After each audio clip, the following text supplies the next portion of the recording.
impact of magic. Everything. Essentially everything. At the end of this aeon, as we're living at the crumbles of another aeon. And we can see it, it's right in front of us everywhere when you start to really become aware of what you're looking at.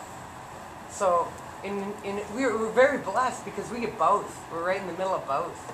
And we get a chance to actually, in ourselves, see. It's going to be pretty awesome. That's all I have to say. I'm sure things will probably go in cycles as well. Because I mean, it's like anything else. You start a new current in a new direction. The hardest part is it's sort of like pushing that boulder. Just getting it started is the hardest part. Well, no, it's ISIS. It's simple at first, right? It's after that it gets tough. Well, theoretically, because ISIS is the state of nature before there's even any change going on. So, yeah. So maybe not quite at the beginning, just after you get it. But I'm sure it'll cycle over and over again. Through a cycle, yes. Yeah, through a process. So there'll be tough times. That makes sense. Easier times. Yeah.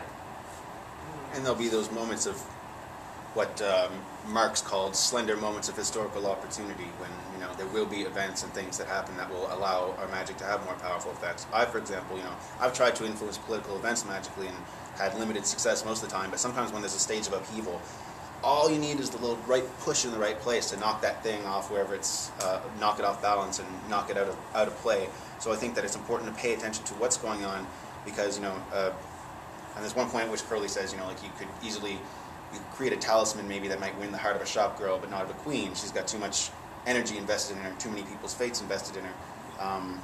But if you catch that queen at the right moment with the right talisman, then that would work. Not that it's a decent example anyway. And so keep paying attention to for those moments is paramount, I think.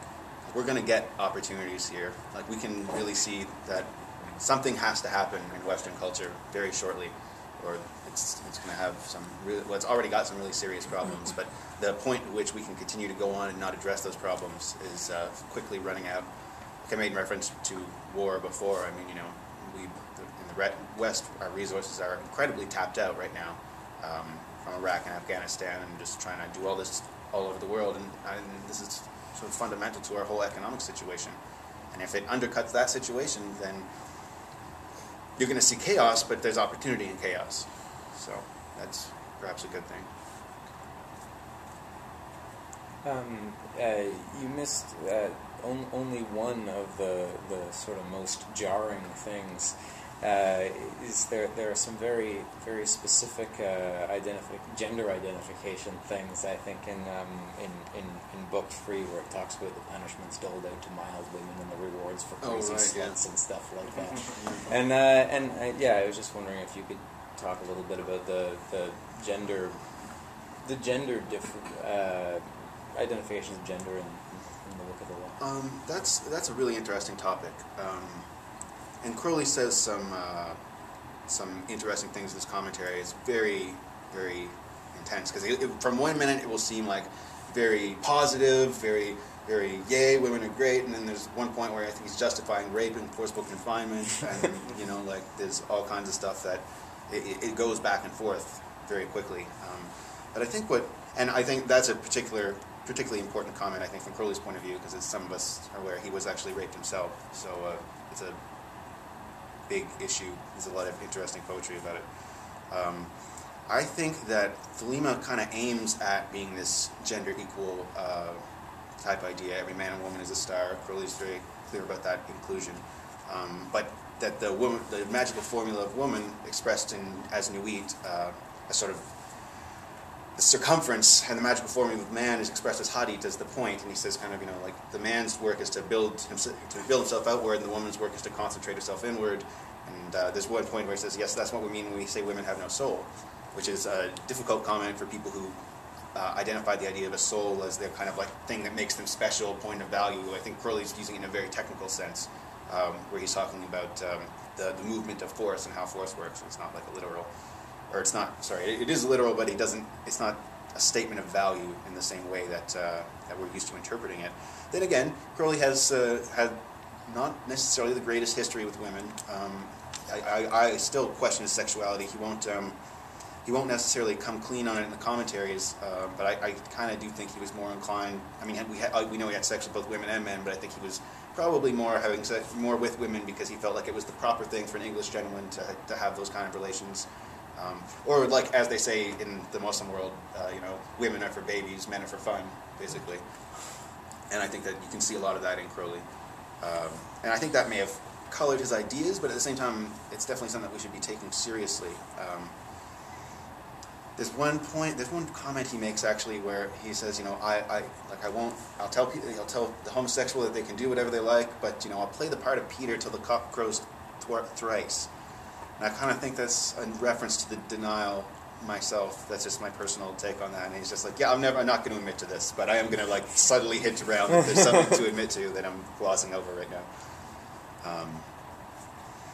I think that too, it's important. It's significant that most of Crowley's major sort of initial partnerships and magical students were women. Largely, women were drawn to him, and he did have male students as well.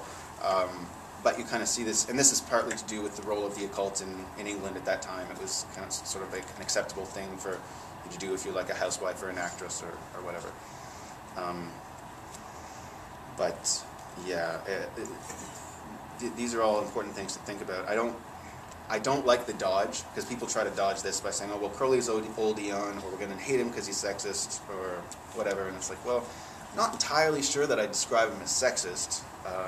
But I think that that's a thing that people would have to look at, particularly what he says in the comments on the Book of Law, and kind of determine that for themselves. But one has to very quickly get past a gut reaction. Because when you see a lot of these things, there's an immediate gut reaction, like, no, I don't like this, this isn't good. Then what he's actually trying to say can be lost behind that. Yeah. The first read of that for me was very jarring, but then I read it in connection with something else that he wrote, where he said something about the law of Thelema being a law of nature, and so you just maybe it's not. I'm not interpreting it as recommendations, maybe as much as facts, sort of. And if you. Madonna is probably the most successful woman in 100 years, and she obeys all of the rules for women in the which I don't know, I don't know how to. Yeah, anyway, I thought that was interesting. I think that we've had something a little bit insidious happen with gender roles in this culture and sex roles in this culture and I blame democracy for this again. We have democratized romance. That doesn't mean like at one point you had aristocratic courtly love, and another point, and the peasants would get drunk and screw. And by getting rid of, we only got rid of the upper class thing. Now we're all just getting drunk and fucking, and it's not. There's no sophistication to it. It's the romance is not have the role in society as it once did. And in fact, a lot of people are kind of afraid of it. I've lost girlfriends because I wrote them poems. And it's like, oh, this is creepy. It's like, what the fuck? But that is going to be one of the main, and that's, actually I recently had a thread online where I kind of asked people what are the things that upset them about the Book of the Law, and that was, the rape passage was kind of where I'm just like, I'm not on board for this.